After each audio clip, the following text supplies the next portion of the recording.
कोई भी डाउट हो आप हैंड रेज कर सकते हो, है ना।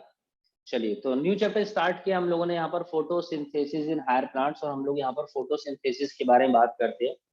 तो सबसे पहले देखिए, photosynthesis basically made up of two word, that is photo and synthesis, and photo word is derive from photon. ठीक है जी, photo word is derive from photon, ना कि फोटो, है ना। बच्चे बोलते हैं फोटो मतलब की लाइट, एंड सिंथेसिस मतलब की फॉर्मेशन। ओके, तो photon basically these are the packets of energy those derive from the sun, sun से ही ड्राइव होते हैं, बट फोटोन मतलब की पैकेट्स ऑफ एनर्जी, और सिंथेसिस मतलब फॉर्मेशन। तो हम लोग यहाँ पर बात कर रहे हैं photosynthesis in higher plant. Lower plants के बारे में बात करेंगे तब भी कोई दिक्कत नहीं है, उनमें भी सेम मैकेनिज्म होता है। हायर प्लांट्स के बारे में बात करेंगे उनमें भी सेम ही मैकेनिज्म होता है। डिफरेंसेस क्या होते हैं वो आपको पता चल जाएगा। तो चैप्टर का नाम है photosynthesis in higher plants. Photosynthesis होता क्या है, हमने बचपन से पढ़ा है, the process by which plants make their food is called photosynthesis. दोबारा सुनिए, the process by which plants make their food with the help of light from the sun, water from the soil, and CO2 from the air in the presence of chlorophyll, which is a green color pigment which is found in leaves of plant, is called photosynthesis. तो यहाँ पर क्या होता है, light लिया कहां से, सन से, वाटर लिया सॉइल से, और CO2 लिया एयर से। ये सारा कार्यक्रम किसकी प्रेजेंस में होता है, ये सारा कार्यक्रम हो रहा है बेटा क्लोरोफिल की प्रेजेंस में। अब फोटोसिंथेसिस जो होती है वो हमेशा क्लोरोफिल की प्रेजेंस में ही हो रही है। आखिर क्लोरोफिल में ऐसी क्या खास बात है यश कि क्लोरोफिल की प्रेजेंस में ही फोटोसिंथेसिस हो रही है? हमने बचपन से पढ़ी है फोटोसिंथेसिस, है ना पूर्णिमा, दीपिका, हाँ यशिका, हाँ भाई ऑनलाइन वालों तुम बताओ, वही बोल रहा हूँ, तुम बताओ।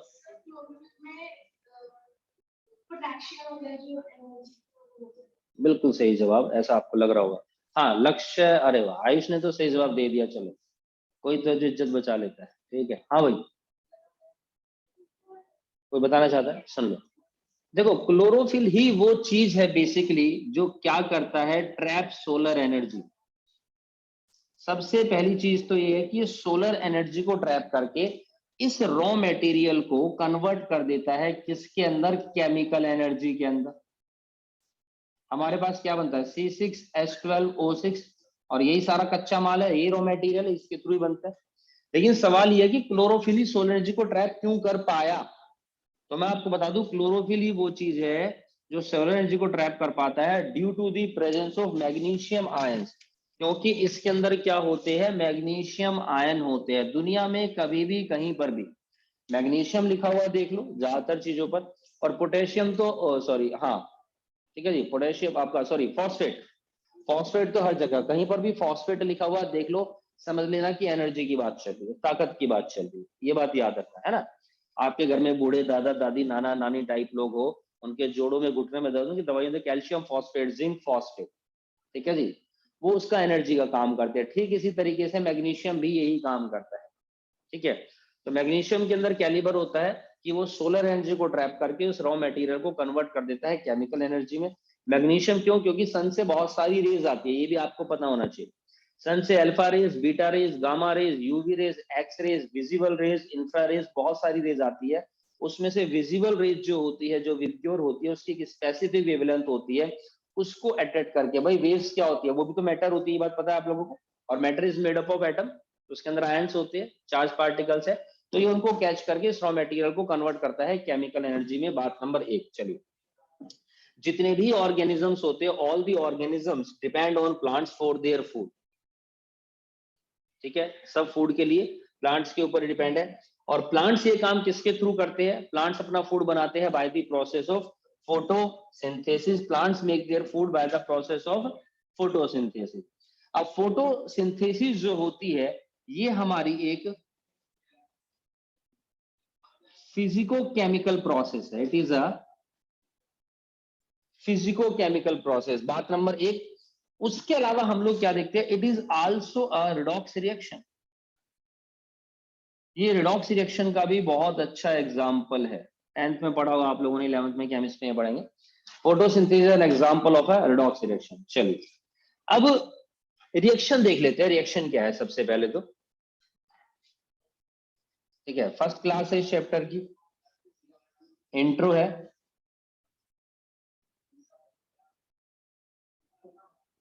दो क्लास के बाद ये चैप्टर कम से कम स्पीड पकड़ेगा।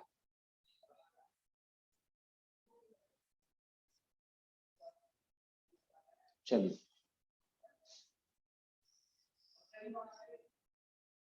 ये हम यहाँ पर एक लीफ ले लेते हैं, ठीक है भाई आयुष। चलिए अब यहाँ पर क्या हो गया, सबसे पहले तो आ गया CO2। अब CO2 लीव्स के अंदर एंट्री मारा कैसे, स्टोमेटा होते हैं हमारे पास, ठीक है जी। अब स्टोमेटा जो होते हैं देखो, लीफ के अपर सरफेस पर होते हैं और कुछ लोअर सरफेस पर होते हैं, ठीक है। कुछ कुछ टीचर कॉर्नर पे बना देते हैं यहाँ पर, अपर सरफेस और लोअर सरफेस पर होते हैं। जो अपर सरफेस पर होते हैं उनको मैं बोलता हूं एड एक्सियल स्टोमेटा, और जो लोअर सरफेस पर, अभी मैं साइड में बना रहा हूं 3D व्यू के अकॉर्डिंग समझना, ये नीचे वाले होते हैं मेरे पास एब एक्सियल स्टोमेटा। बात समझ में आ रही है। चलिए तो इनके थ्रू यहाँ पर CO2 अंदर एंट्री मार जाती है। उसके बाद अब हम जो वाटर होता है, ऐसा तो है नहीं स्प्रे लेके पूरे पे कर रहे हो टाइम पास, है ना, करते भी है लोग, स्प्रे लेके लगे रहते हैं, जबकि ये तरीका पता नहीं गलत है, मुझे नहीं पता लोगों ने ऐसा क्यों सोचा, स्प्रे लेके मारते रहते हैं, है ना, दिखाते रहते हैं। पानी हमेशा हमेशा हमेशा जो है वो रूट से ही आएगा। आप चाहे कितना स्प्रे मार लो, उससे पत्ते भले ही साफ हो जाए, धूल मिट्टी जम रही हो, वो वाटर को कभी एब्जॉर्ब नहीं करेगा, समझे। तो वाटर हमेशा हमारे पास यहाँ पर सॉइल से आता है। ये देखिए this is the H2O molecule, ये वाटर मॉलिक्यूल हमारे पास यहाँ पर चला गया जी, ये वाटर की अवेलेबिलिटी हो गई। अब ये वाटर को ऊपर, नीचे से ऊपर तक कौन पहुंचा रहा है, जाइलम, वेरी गुड। ये काम यहाँ पर हमारे पास जाइलम वेसल कर रही है, वाटर को ऊपर पहुंचा दिया। उसके बाद हम देखते हैं कि ये जो लीव्स होती है बेटा, ये ग्रीन लीव्स होती है, ठीक है जी, these are the green leaves. अब ये जो ग्रीन लीव्स होती है, ये क्या कर रही है, ये क्लोरोफिल को यहाँ पर ट्रैप कर रही है और इस रॉ मटेरियल को कन्वर्ट कर देगी साथ साथ किसके अंदर, केमिकल एनर्जी में। यानी जो अवेलेबिलिटी हमारे पास है यहाँ पर CO2 प्लस H2O, लो जी CO2 लेते हैं प्लस H2O लेते हैं, ठीक है जी, और यहाँ पर प्लस में लाइट हो गई हमारे पास, और ये मुद्दा किस में कन्वर्ट हो गया, सारा का सारा क्लोरोफिल की मदद से C6H12O6। तो रॉ मटेरियल कन्वर्ट हुआ हमारे पास यहाँ पर जी ग्लूकोज के अंदर। अब ध्यान से देखेंगे ये जो रिएक्शन हुई है फोटोसिंथेसिस, ये है इसके reactants, these are the reactants, और ये है हमारे पास प्रोडक्ट। लेकिन साथ में हमारे पास कुछ और भी प्रोडक्ट निकलते हैं जिनको हम क्या बोलते हैं यहाँ पर, बाय प्रोडक्ट बोलते हैं, ठीक है जी। कौन बच्चा बताना चाहता है यहाँ पर क्या बाय प्रोडक्ट हमारे पास निकलेंगे। ये बहुत छोटी छोटी चीजें पूछ रहा हूँ, नहीं भी आता हो कोई दिक्कत नहीं। जो बाय प्रोडक्ट होगा वो हमारा यहाँ पर क्या होगा, लक्ष्य, ऐसे मना मत करो, गलत तो बोलो पूर्णिमा। कुछ क्या लगता है साथ में कुछ और भी निकलता होगा, एक तो ग्लूकोज बन गया, साथ में कुछ और निकलेगा ना, H2O। तुम्हें क्या लगता है,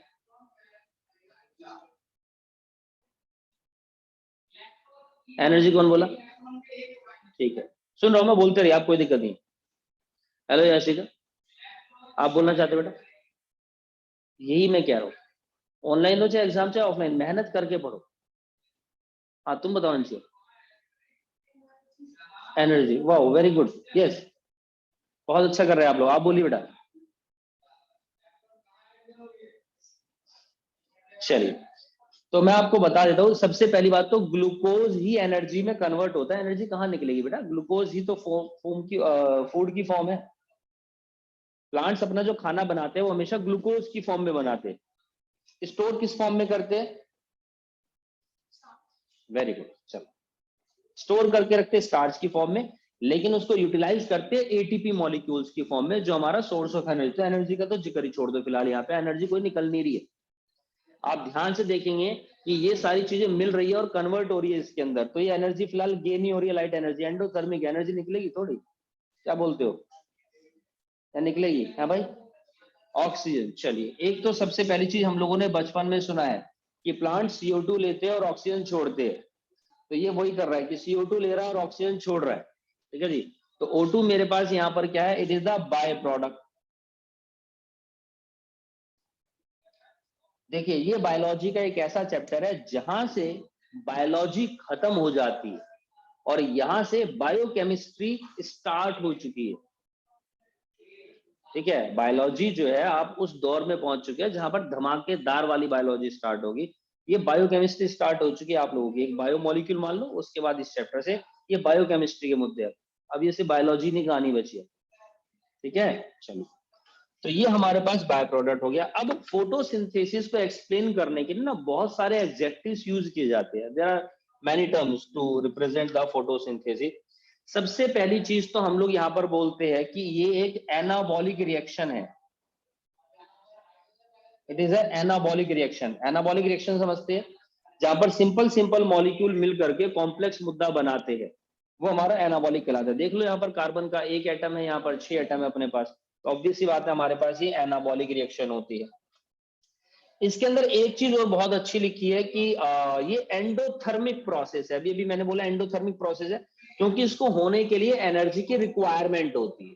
इट ट्रैप्स सोलर एनर्जी। तो ये एंडोथर्मिक प्रोसेस है, प्लस में एंडोथर्मिक,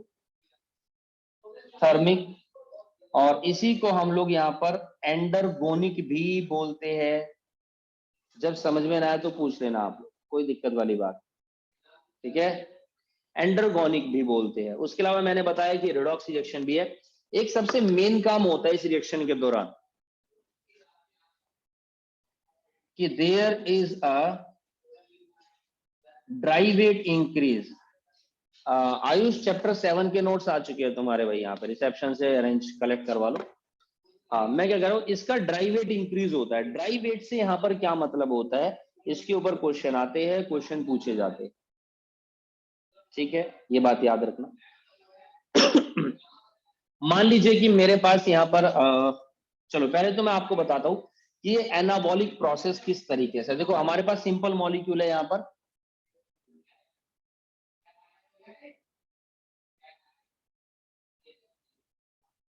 ये H2O मॉलिक्यूल है मेरे पास इधर में जो है। ठीक है जी, और कार्बन के साथ ऑक्सीजन डबल बॉन्ड के साथ है, ये मेरे पास CO2 हो गया। अब देखिए आप C6H12O6 बन रहा है, सोचो इसकी स्ट्रक्चर कैसी बनेगी।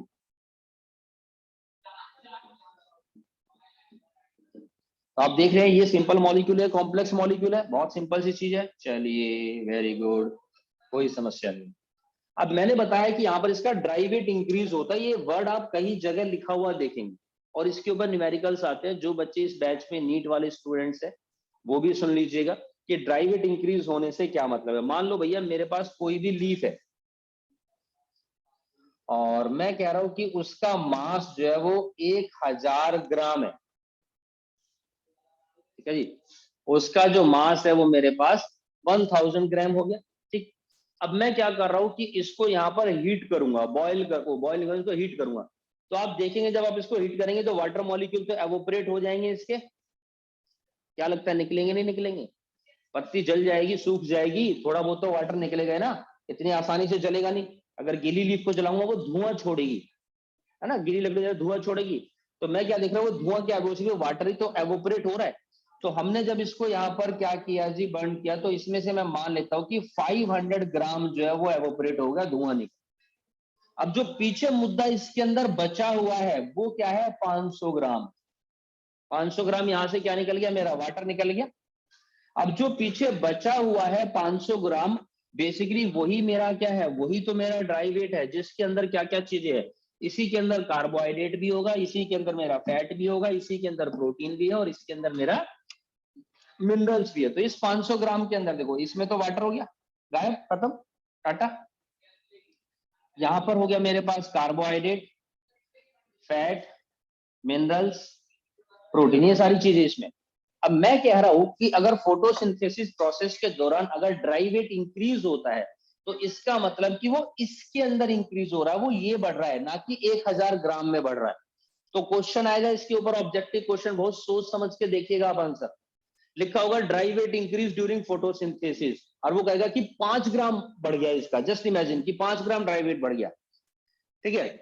और उसमें ये भी लिखा होगा कि आफ्टर बॉइलिंग हमारे पास, या ऐसा लिखा होगा कि जिसके अंदर कार्बोहाइड्रेट की और फैट की जो कंसंट्रेशन है वो सिर्फ बोलेगा कि 100 ग्राम है, लीफ का वेट 1000 ग्राम है।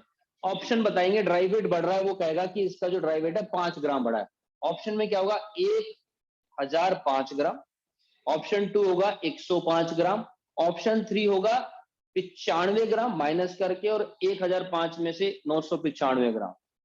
तो आपको जो ऑप्शन पे टिक करना है वो 100 ग्राम वाला, जो 105 ग्राम के ऊपर टिक करना है, ना कि उसके ऊपर। ये बात समझ में आ रही है? अगर उसमें बोलेगा कि इसके जो कॉन्स्टिट्यूएंट्स कंपोनेंट्स है उनका यहाँ पर कार्बोहाइड्रेट का फैट का जो अमाउंट है वो 100 ग्राम है। ये बात समझ में आई आप लोगों के? चलिए, मैं कह रहा हूं मेरे पास ये लीफ है जिसका वेट है 1000 ग्राम, ये बात समझ में आई। अब इसके अंदर मैं कह रहा हूं कि कार्बोहाइड्रेट, फैट, मिनरल्स और प्रोटीन का amount 500 gram. So this is called the dry weight, got it? इसको हम ड्राई वेट बोलेंगे। अब मैं कह रहा हूं कि यहां पर टोटल 10 ग्राम मॉलिक्यूलर वेट है, 10 ग्राम वेट इसका इंक्रीज हुआ है, लेकिन कौन सा वेट? ड्राई वेट इंक्रीज हुआ है। हम बोलेंगे after photosynthesis there is a 10 gram dry weight increase, then what is the answer? तो क्या होगा? 510, जी हाँ, तो हमारे पास होगा 510 ग्राम, क्योंकि ड्राई वेट इंक्रीज हुआ था, यानी इसके अंदर 10 ग्राम बढ़ा है, ना कि इसके अंदर 10 ग्राम बढ़ा है। बात समझ में आई? वो कैसे भी पूछ सकता है आप लोगों से। चलिए, ये बात हो गई क्लियर। अच्छा, so when glucose is formed during photosynthesis, तो it is added in dry weight, तो ये ड्राई वेट में हमेशा इंक्लूड होता है, ठीक है दीपिका? ये ड्राई वेट के अंदर ऐड होता है। मैंने आपको बताया एंडोथर्मिक रिएक्शन है, और इसी को एंडरगोनिक भी बोलते हैं, क्योंकि एनर्जी एब्जॉर्बिंग प्रोसेस होती है। और ये इसी को हम लोग यहाँ पर रिडॉक्स रिएक्शन भी बोलते हैं। और किस तरीके से बोलते हैं, चलिए एक रिएक्शन लिखता हूं। तो सबसे पहले मैंने लिखा यहाँ पर CO2, प्लस में लिखा H2O, then we get C6H12O6 और प्लस में O2। हम यही मानते हैं कि यही रिएक्शन है किस चीज की? जी, फोटोसिंथेसिस की। और बचपन से हम लोगों ने यही पढ़ा है, ठीक है। अब हम देखते हैं कि अगर मैं बोलूं कि ऑक्सीडेशन, तो ऑक्सीडेशन का मतलब क्या होता है? ऑक्सीडेशन मतलब कि एडिशन ऑफ ऑक्सीजन या फिर रिमूवल ऑफ हाइड्रोजन। तो मैं कहता हूं कि यहां पर ये देखिए, इसमें से हाइड्रोजन रिमूव हो चुका है, तो ये मेरे पास क्या हो गया? ऑक्सीडेशन हो गया। और CO2 मेरा कन्वर्ट हो गया C6H12O6 में, तो यहां पर मेरा क्या हो गया है? रिडक्शन हुआ है, क्योंकि इसमें हाइड्रोजन ऐड हुआ है। तो it means it is a redox reaction. ये मेरे पास रिडॉक्स रिएक्शन। ये बात क्लियर है पूर्णिमा, दीपिका, लक्ष्य, यश, यशिका, अंशिया, मानसी, आयुष और सुमित, अंकित? चलिए ठीक है, तो ये चीज हमारे पास हो गई है, ठीक है बच्चे। चलिए चलिए चलिए चलिए चलिए, कोई दिक्कत नहीं। जरूरी नहीं है कि जो रिडॉक्स रिएक्शन हो वो ऑक्सीजन की रिस्पेक्ट में हो, हाइड्रोजन के रिस्पेक्ट में निकालते हैं। बाकी जरूरी नहीं है कि कई बार ऑक्सीजन और हाइड्रोजन में, कई बार गेन ऑफ इलेक्ट्रॉन और लॉस ऑफ इलेक्ट्रॉन के अकॉर्डिंग भी रिडॉक्स रिएक्शंस निकलती है, अगर आपने केमिस्ट्री में पढ़ा है तो। ओके, चलिए। अब हम मानते हैं कि यही रिएक्शन है, और हमने बचपन से यही पढ़ी है, जबकि मैं आपको बता दूं कि फोटोसिंथेसिस की जो रिएक्शन है ये गलत है। It's not a correct reaction of photosynthesis. बात नंबर 1, उसके बारे में भी पहुंचेंगे, वो कैसे पता चला वो भी बात आएगी। सबसे पहली चीज हम लोग क्या देखते हैं कि अब ये जो C6H12O6 है, ये बाद में कन्वर्ट हो जाता है मेरे पास ATP के अंदर। ATP मॉलिक्यूल हमारे को मिलते हैं। ATP मतलब कि एडिनोसाइन ट्राइफॉस्फेट, यही तो पढ़ा है अपन ने, सेल चैप्टर में ही पढ़ा है। ATP मतलब कि यहां पर एडिनोसाइन ट्राई फॉस्फेट। ट्राई का मतलब 3, फॉस्फेट आपको पता है यहाँ पर फॉस्फोरस जो ग्रुप होता है वो है मतलब। और एडिनोसाइन बेसिकली ये क्या है? ये नाइट्रोजनस बेस होता है जिसका नाम एडेनाइन है, ठीक है। और ये नोमेनक्लेचर हुआ है इसका इसके साथ ऐड होने के बाद, तो इसका नाम एडिनोसाइन है। बायोमोलिक्यूल में ये बातें, ओके ओके ओके। अब मैंने कितनी आसानी से लिख दिया कि ये मेरा इसमें कन्वर्ट होगा, जबकि प्रोसेस इतनी स्टार्ट मतलब इतनी इजी नहीं है। क्या होता है, सबसे पहले मेरे पास है यहाँ पर एएमपी। एएमपी मतलब कि एडिनोसाइन मोनोफॉस्फेट, मोनो मतलब कि वन, ठीक। और ये जो फॉस्फेट है मेरे पास, कैसा फॉस्फेट है, ये ऑर्गेनिक है, यानी हमारी बॉडी, हमारी मतलब कि प्लांट की बात चल रही है, ठीक है, ये खुद बनाता है, ठीक। ऑर्गेनिक चीजें हम लोग खुद बनाते। प्लस में आईपी, प्लस में आईपी का मतलब होता है इनऑर्गेनिक फॉस्फेट। इसको आप कहीं अच्छी जगह पढ़ेंगे तो कुछ कुछ केमिस्ट्री टीचर पीआई भी लिखते है ना, लेकिन इसको बोलते इनऑर्गेनिक फॉस्फेट ही है। तो ये पीआई कब रिप्रेजेंट करते हैं, आईपी कब करते हैं, अपने केमिस्ट्री वालों से पूछना, ठीक है जी। चलिए, तो एक इनऑर्गेनिक फॉस्फेट का एक मॉलिक्यूल ये रहा, एक हमारे पास एडिनोसाइन मोनोफॉस्फेट है, ये ऑर्गेनिक है, ये वाला इनऑर्गेनिक है। ये बन जाएगा एडीपी, एडिनोसाइन डाइफॉस्फेट, दो मॉलिक्यूल मिल गए। अब इस एडीपी में फिर से एक आईपी जो डाइट के थ्रू मिलेगा, जो मिनरल से खींच रहे किसी भी चीज के थ्रू, तो मेरे पास फिर से यहां पर फॉर्मेशन हो जाती है अब एटीपी की, एडिनोसाइन ट्राइफॉस्फेट दोस्तों। ये मेरे पास अब एटीपी एडिनोसाइन ट्राइफॉस्फेट बना।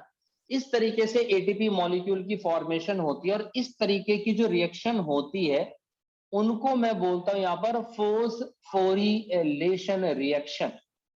These are termed as phosphorylation reaction. और इसमें भी सिंपल मॉलिक्यूल कॉम्प्लेक्स में कन्वर्ट हो रहा है, तो एनर्जी की रिक्वायरमेंट होती है। अगर कॉम्प्लेक्स मॉलिक्यूल, बड़ा मॉलिक्यूल सिंपल में छोटे में टूटेगा तो उस समय एनर्जी की रिक्वायरमेंट नहीं होती। मान लो मैं कह रहा हूं कि ये मेरे पास एटीपी है और ये टूट गया किसके अंदर, एडीपी में, और प्लस आईपी में, इनऑर्गेनिक फॉस्फेट में। अगर ये टूट जाता है तो बड़ा मॉलिक्यूल छोटे में टूट रहा है, तो हम देखते हैं इसको बहुत थोड़ी सी एनर्जी चाहिए टूटने के लिए, otherwise there is a enough extra energy release, there is a extra energy released, and this extra energy is utilized in various processes with respect to the plants इस एक्स्ट्रा एनर्जी को various processes के अंदर use करता है। ये जो water खींचना है ऐसे थोड़ी की चलेगा, मोटर थोड़ी लग रही है, खटका दबाया पानी ऊपर टंकी में चढ़ गया सिंटेक्स में, एनर्जी एक्सपेंडिचर प्रोसेस है ये, तो इसके लिए एनर्जी की रिक्वायरमेंट होती है। तो ये हमारे पास फॉस्फोरिलेशन रिएक्शन हो गई है, ठीक है। लेकिन लेकिन लेकिन कितना एनर्जी मॉलिक्यूल बना, मिला, तो हम लोग क्या देखते हैं कि यहां से यहां तक ये काम होने में टोटल 38 मॉलिक्यूल्स एटीपी के बनते हैं। कितने मॉलिक्यूल बनते हैं एटीपी के भाई, टोटल 38 मॉलिक्यूल्स ऑफ एटीपी के बनेंगे हमारे पास यहां पर, ठीक है जी। ये हमारे पास टोटल 38 मॉलिक्यूल्स एटीपी के बन गए। लेकिन इन 38 मॉलिक्यूल्स को बनाने में हम देखते हैं, इस एनर्जी मॉलिक्यूल को बनाने में कुछ कुछ यूटिलाइज भी हो जाता है, कुछ तो खर्चा भी होगा का भैया, ठीक है जी। तो हम देखते हैं 2 एटीपी मॉलिक्यूल्स यूटिलाइज हो जाते हैं इसको बनाने में, तो जो नेट गेन होता है वो 36 का होता है। आप लोग ऑब्जेक्टिव क्वेश्चंस के जमाने में है तो आपसे पूछा जाएगा टोटल कितने एटीपी मॉलिक्यूल्स की फॉर्मेशन हुई, तो 38। नेट गेन कितना है हमारे पास, 36 का। लेकिन एटीपी मॉलिक्यूल्स के अलावा भी हमारे पास कुछ कुछ मॉलिक्यूल्स की फॉर्मेशन होती है जो एनर्जी मॉलिक्यूल्स होते हैं एटीपी के साथ, NADPH, एटीपी एडिनोसाइन ट्राइफॉस्फेट हो गया, और NADPH होता है nicotine amide adenine dinucleotide phosphate, ये भी एनर्जी मॉलिक्यूल। अरे सर जी ये क्या है, तो मैं आपको बता दूं कि एक NADPH जो होता है वो 3 एटीपी के बराबर होता है, ठीक है, ठीक है, ठीक है, कोई समस्या नहीं। चलिए, तो यहां पर हम लोग क्या देखते हैं, ये सारा कार्यक्रम, इतनी चीज अगर हम लोग पढ़ रहे हैं यहाँ पर, तो ये कन्वर्ट हो रहा है नहीं हो रहा है यहाँ पर रॉ मटेरियल केमिकल एनर्जी के अंदर, ये चीजें क्लियर है, आयुष समझ में आ रहा है? Yes sir. चलिए, वेरी गुड। अब हम लोग यहाँ पर देखते हैं जो जनरल इक्वेशन है फोटोसिंथेसिस की, वो हमसे क्या कहती है जी, वो हमसे कहती है कि O2 रिलीज होता है इस इक्वेशन में, जो हमने बचपन से पढ़ा है, ठीक है। लेकिन अब मैं ये पूछना चाहता हूं आप लोगों से कि ये जो O2 जो रिलीज हुआ है ये किससे रिलीज हुआ है? भाई मेरे पास रॉ मटेरियल दो है, ये CO2 हो गया और ये H2O हो गया। तो ये O2 जो मेरे को मिला है ये यहां से मिला है और कार्बन इनके साथ अटैच होकर के इसने C6H12O6 बनाया है, या फिर ये H2O टूट करके O इधर गया और ये H2 इसमें अटैच होकर के CO2 में C6H12O6 बनाया है।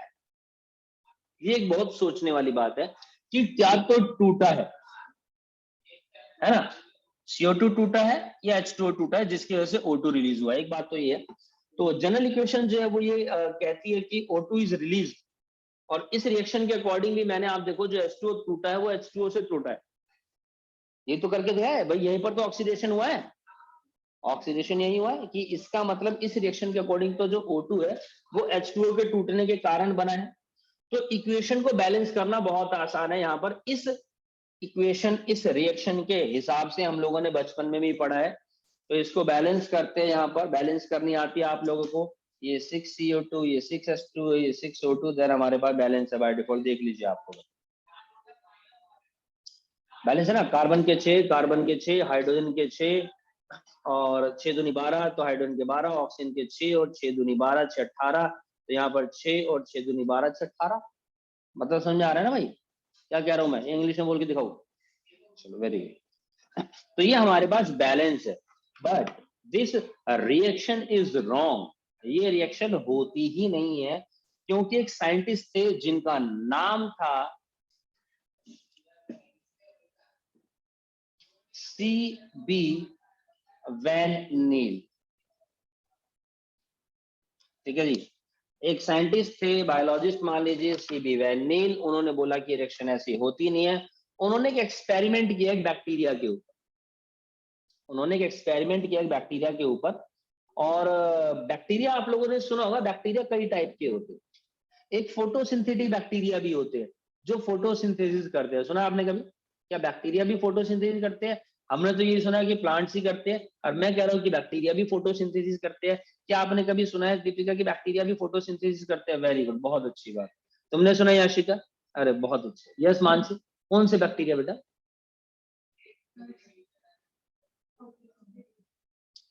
फोटोसिंथेटिक बैक्टीरिया फोटोसिंथेसिस करते हैं, बिल्कुल सही बात। उन्हें प्यार से क्या बोलते हैं मानसी? जो बैक्टीरिया फोटोसिंथेसिस करते हैं उन्हें क्या बोलते हैं दीपिका? Cyanobacteria, very good. इन्हीं को हम BGA, ब्लू ग्रीन एल्गी के नाम से भी जानते हैं। ठीक है, इनको हम ब्लू ग्रीन एल्गी के नाम से भी जानते हैं, उन्हीं को हम साइनोबैक्टीरिया बोलते हैं। अब हमने तो class 11 chapter number 3 plant kingdom में पढ़ा है कि एल्गी कितने तरीके की होती है? 3 तरीके की होती है, red algae, green algae, brown algae. ये साला ब्लू ग्रीन एल्गी कौन सी आ गया? यहाँ पर ब्लू ग्रीन में एल्गी लगाने का क्या मतलब है, मैं आपसे पूछना चाह रहा हूँ, कोई बताना चाहता है? यस अंशिया, तो हाथ खड़ा गया। अच्छा, yes, what is the meaning of algae here? Algae is basic term that just justify that just for recognising the term photosynthesis. जो भी चीज फोटोसिंथेसिस करती है ना, उसके नाम के आगे एल्गी जोड़ देते हैं, सिर्फ इतनी सी बात। तो हमने देखा कि कुछ कुछ बैक्टीरिया थे जिनका कलर ब्लू ग्रीन है ना, नील हरित शैवाल हिंदी में बोलते हैं इसको। तो मैं हिंदी मीडियम का स्टूडेंट हूँ तो मुझे पता है ना, बाकी पढ़ा नहीं सकता हिंदी में, ठीक है।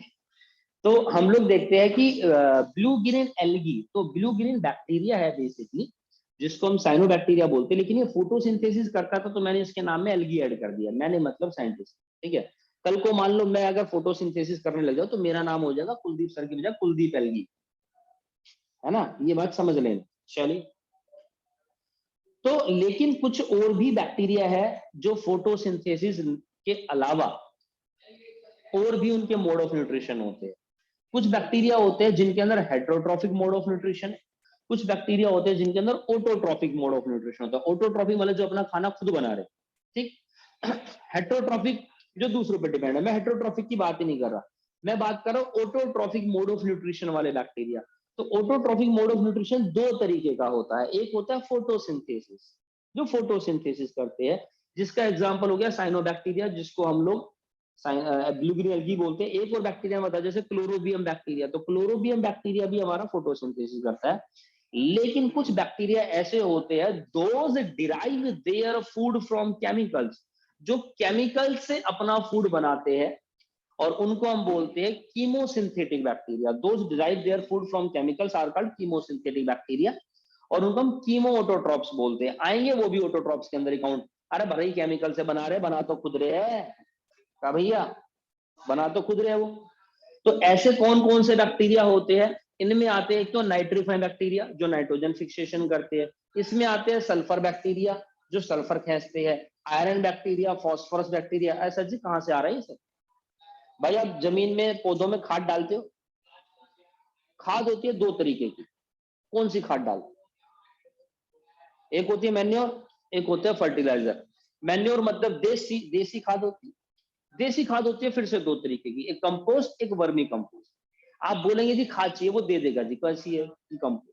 आप बोलेंगे जी केचुए वाली खाद देना, तो केचुए वाली वर्मी कंपोस्ट होती है। फर्टिलाइजर जो होती है केमिकल खाद होती है। अच्छा, फिर मैन्योर में एक और खाद आती है जिसको हम बोलते हैं ग्रीन मैन्योर।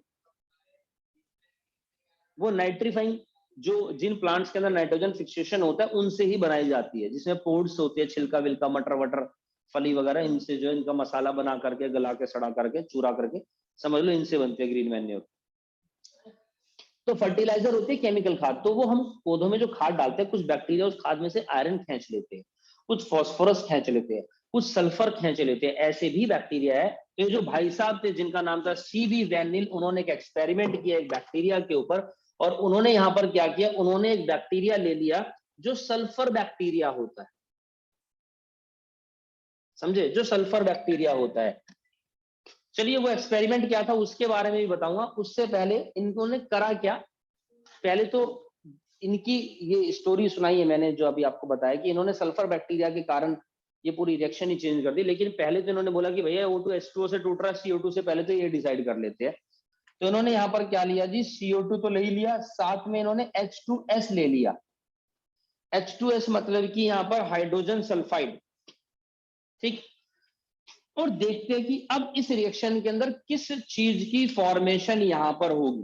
ठीक है, ये तो कंफर्म है कि अगर H2S टूटा तो H2 इसमें जुड़ करके क्या बना देगा, ग्लूकोज बना देगा, और S अलग हो जाएगा। लेकिन अगर CO2 टूटा और O2 अलग निकला तो CH2S के साथ जुड़ जाएगा, और ग्लूकोज नहीं बनेगा भाई यहां पर।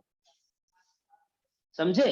ग्लूकोज बना है नहीं बना है ये पता लगाना बहुत आसान है। कैसे पता लगाओगे? ग्लूकोज कन्वर्ट हो जाता है स्टार्च में, और स्टार्च जो है आयोडीन के साथ ब्लू ब्लैक कलर की अपीयरेंस देता है। पता है ये बात?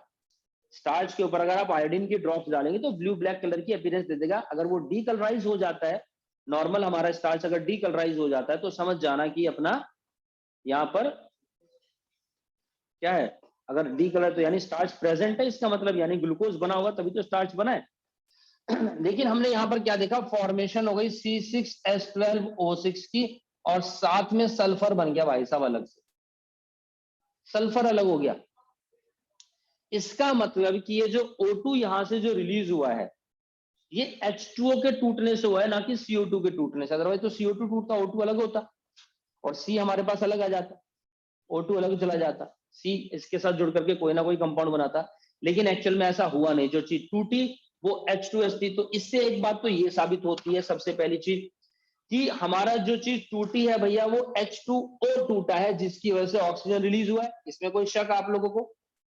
ये लड़के ने प्रूव कर दी बात, सीबी वैनिल ने। और अगर ये बात सत्य है तो इसका मतलब ये बात मिथ्य है, यानी कि ये गलत है। फिर तो इसका मतलब ऐसा तो होगा नहीं, टूटा मैंने तो ये ऐसे ही करा ना ऑक्सीडेशन रिडक्शन, इसका मतलब ये ऑक्सीडेशन और रिडक्शन ऐसा हुआ ही नहीं है, या हुआ है?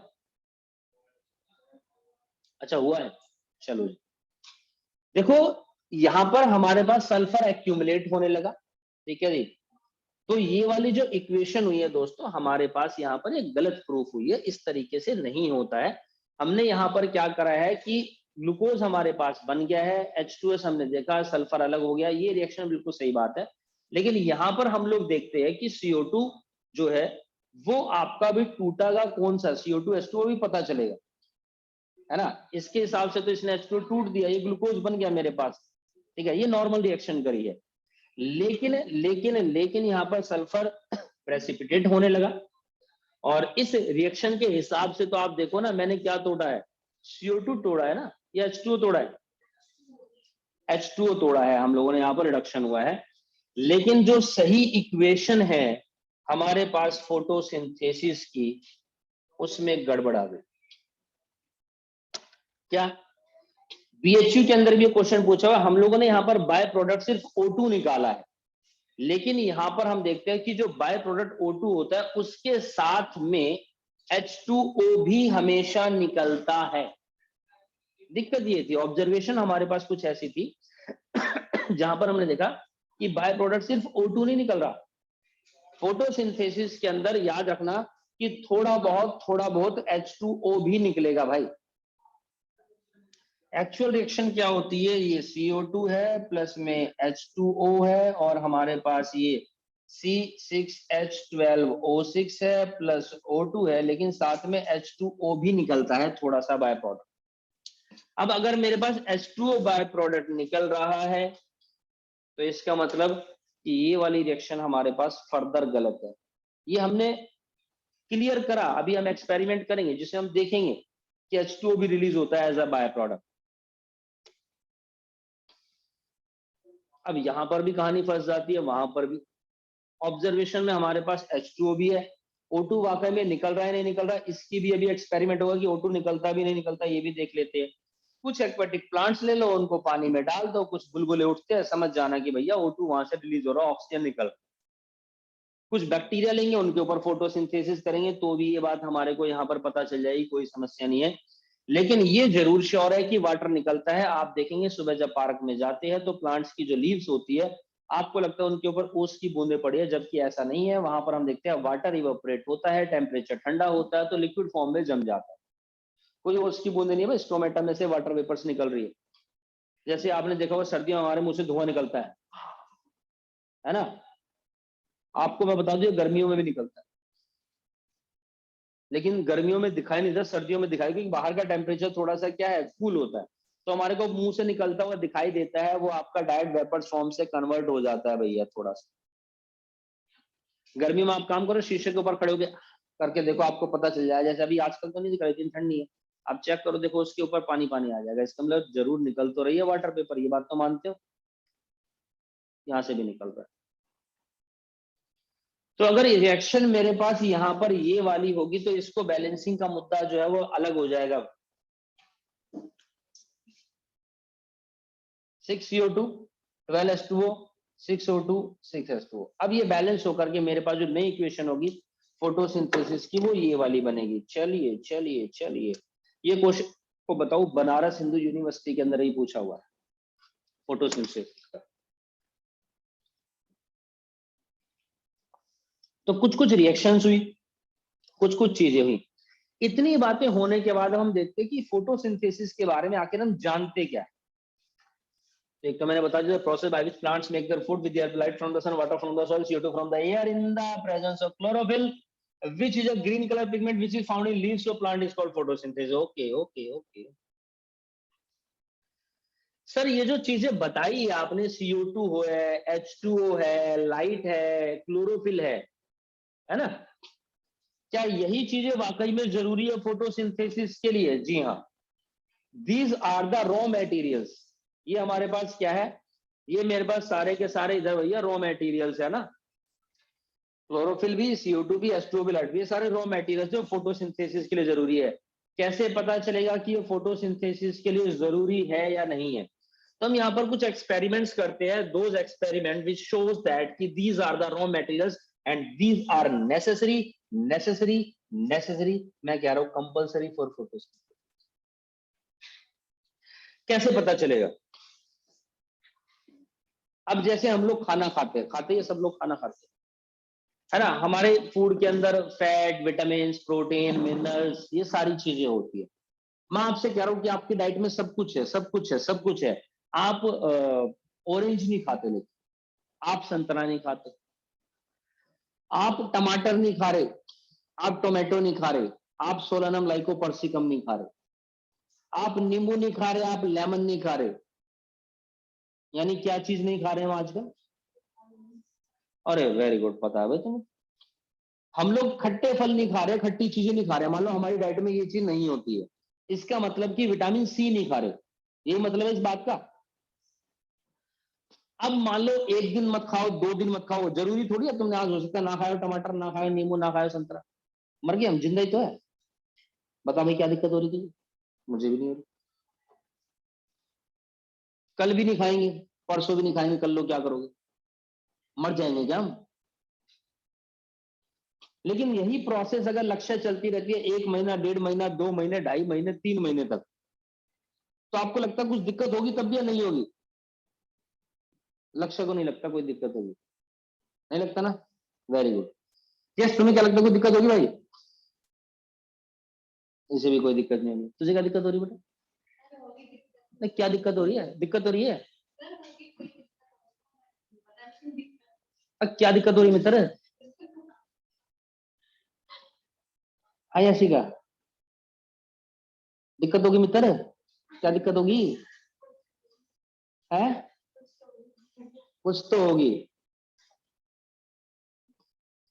तुम बताओ पूर्णिमा क्या दिक्कत होगी, या होगी या नहीं होगी? विटामिन सी की कमी हो जाएगी, लेकिन इससे क्या दिक्कत होगी? अरे वाह, वेरी गुड। चलिए मैं आपको बताता हूँ, तुम्हारे मसूड़ों में से खून आने लग जाएगा, गम्स ब्लीडिंग, जिसको बोलते हैं स्कर्वी। विटामिन बीमारी हो जाएगी और उस बीमारी का नाम होगा स्कर्वी। ठीक है, विटामिन सी की कमी से मसूड़ों में खून आने लग जाएगा, थोड़े देर में दांत गिर जाएंगे, पता चल जाएगा क्या दिक्कत हो रही है मित्र। ठीक है, ओके ओके ओके।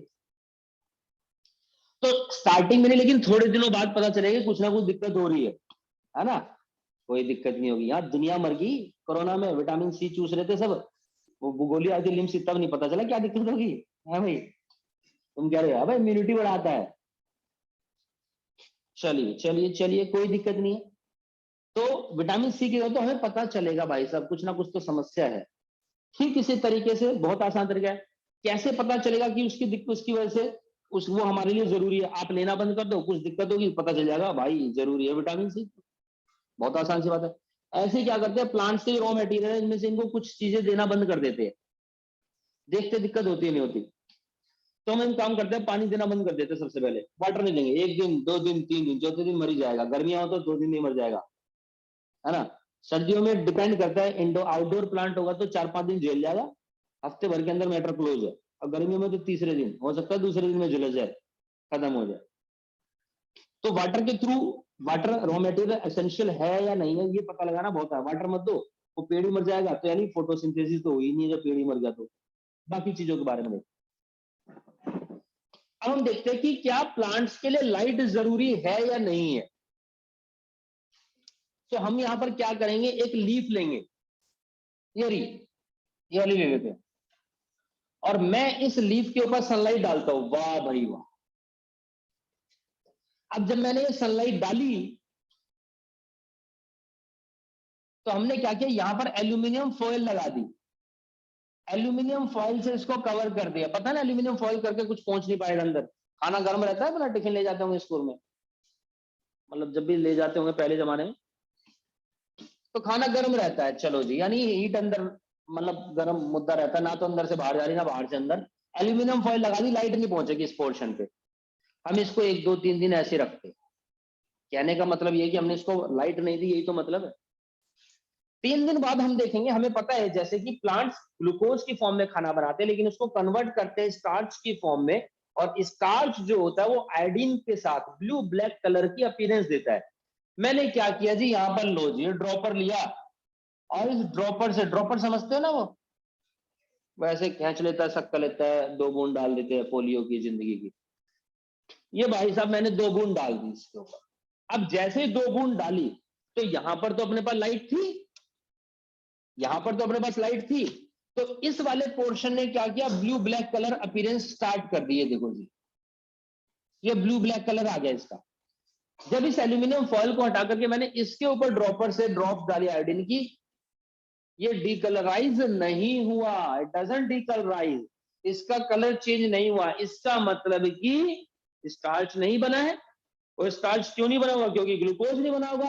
और ग्लूकोज क्यों नहीं बना, क्योंकि ग्लूकोज बनाने के लिए हमें इन रॉ मटेरियल्स की जरूरत होती है, फोटोसिंथेसिस होनी चाहिए। और ये पक्की बात है, इसका मतलब कि फोटोसिंथेसिस नहीं है। It means this experiment shows that कि light is necessary for photosynthesis. एक बच्चे ने पूछ लिया, सर जी अगर इसमें पहले से ही बना हुआ हो फोटोसिंथेसिस के थ्रू स्टार्च, फिर कैसे पता चलेगा हमें? भाई पहले से पढ़ाओ, ऐसा होता नहीं पिकनिक पे जाते हैं जैसे हम, है ना, बाहर से चिप्स विप्स खरीद लेते हैं, ब्रेड पकौड़ा खा लेते हैं, लेकिन मम्मी जो है चारों पराठे दबा के लेके आती है ना, उसके बीच में जो है अपना स्टोव पहले से पहले वो तो खत्म करो, तभी तो बाहर का माल मिलेगा। तो पहले जो अंदर इन्होंने फूड दबा रखा पहले वो तो निकालो। क्या पता पहले का स्टार्च पढ़ाओ, हम यहाँ पर डाल के देख रहे हैं, हमारा एक्सपेरिमेंट प्रूव, हम तो खुश हो रहे। तो हमें यानी क्या करना पड़ेगा, ये काम करने से पहले इस लीफ को डिस्टार्च करना पड़ेगा। डिस्टार्च करने का क्या तरीका है, क्या लगता है आपको? बोलो। बॉईल कर देंगे, उससे डिस्चार्ज हो जाएगी।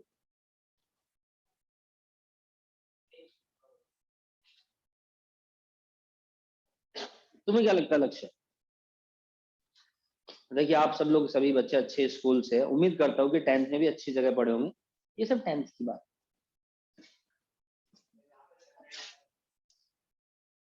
भाई ऐसे बोलो कि अंधेरे में रख देंगे उसको अंधेरे में रख दो यार 4-5 दिन, वो अपने आप डिस्चार्ज हो जाएगा। अब करो उसके ऊपर एक्सपेरिमेंट, ये एल्यूमिनियम फैला के दोबारा लाइट में रखो। बात समझ में आई? डिस्चार्ज कैसे करेंगे? क्वेश्चन आएगा, how to make discharge your leaf, put in dark wow. चलिए, तो ये तो समझ में आ गई भाई लाइट वाली कहानी। वाटर जरूरी नहीं जरूरी, ये भी समझ में आ गया। ये CO2 जरूरी है या नहीं है? फोटोसिंथेसिस हर कलर की लाइट में होता है। नहीं आयुष, फोटोसिंथेसिस हर कलर की लाइट में भाई नहीं होता है। पहली बात तो जो सन से रेज आती है वो आपकी विबग्योर होती है, violet, indigo, blue, green, yellow, orange, red. बात नंबर 1, ठीक है ना? लेकिन उसमें से भी सारे कलर में नहीं होंगी कभी भी फोटोसिंथेसिस, ठीक है? सर कौन से में नहीं होगी? अभी पता चल जाएगा आगे, धीरे धीरे, क्यों टेंशन ले रहे हो बेटा, अभी तो चैप्टर की शुरुआत हुई है, ठीक है जी। बाकी मैं आपको बता दूं कि ये कौन से रीजन में होती है और कौन से रीजन में नहीं होती, उसी के हिसाब से एक्शन स्पेक्ट्रम, एब्जॉर्प्शन स्पेक्ट्रम और ये सारी चीजें बनेंगी। One of my favourite chapter, बहुत बेहतरीन चैप्टर है ये वाला, है ना। मजा आएगा आप लोगों को, लगभग लगभग 1 या 2 क्लास के बाद और लगेगा कि हाँ कुछ धमाकेदार चीज आप लोगों ने ली है, कुछ सब्जेक्ट चूज करा है। पूरी बायोलॉजी एक तरफ हो जाएगी और बाकी सारे सब्जेक्ट ऐसे साइड में सरका देंगे ये चैप्टर्स, ये वाला तो खासकर। ये अपने सीनियर्स से पूछ के देख लेना भाई, चैप्टर 13 है 11th क्लास का, कैसा चैप्टर है, वो आपको बता देंगे।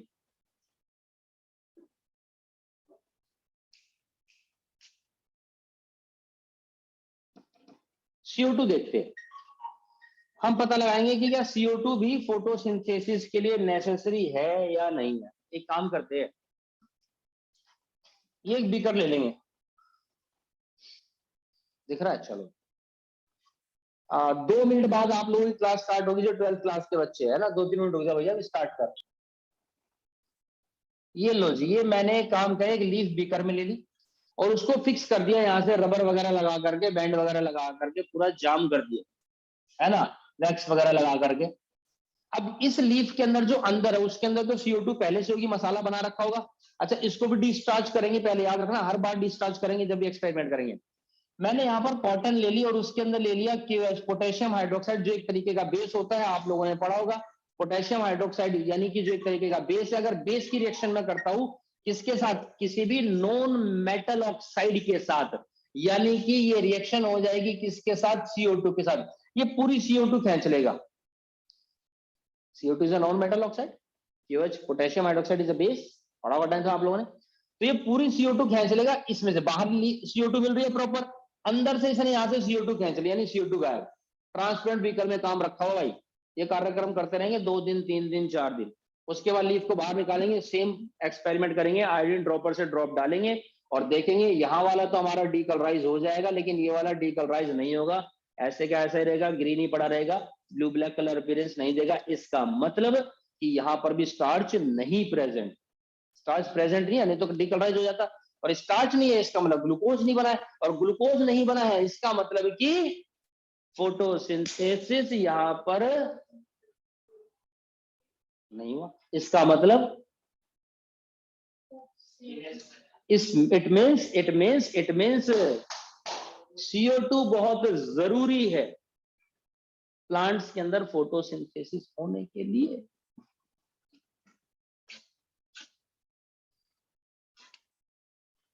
अब देखते हैं सर जी क्लोरोफिल भी जरूरी है क्या फोटोसिंथेसिस के लिए? बिल्कुल जरूरी है। Chlorophyll is also necessary for photosynthesis.